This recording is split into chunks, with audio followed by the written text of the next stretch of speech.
চলুন এখন একটু আজকে রবিবার যেহেতু একটু চাটনি বানিয়ে ফেলি। তো চাটনিটা আমি বানাবার জন্য একটু কমলা লেবু, একটু আঙুর আর একটু খেজুর, একটু টমেটো নিয়েছি। তো কীভাবে বানাই সেটা চলুন করা যাক আগে।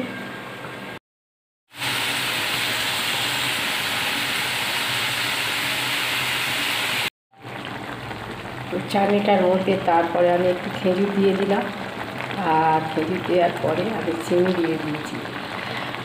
আর এখন এটা বেশ সুন্দর কালার এসে গিয়েছে, এটা একদম হয়ে এসছে নাড়ে দিয়েছি। এই রেসিপিটা করা খুবই সোজা, খুব তাড়াতাড়ি হয়ে যায়।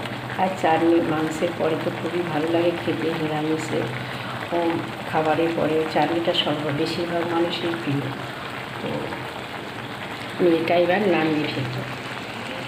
তো কেমন লাগলো আমার চাটনি রেসিপিটা বানানোর প্রসেসটা? নিশ্চয়ই ভালো লেগেছে। তো যদি ভালো লাগে তো একটু লাইক করে দেবেন আর শেয়ার করে দেবেন আর চ্যানেলটা সাবস্ক্রাইব করে রাখবেন।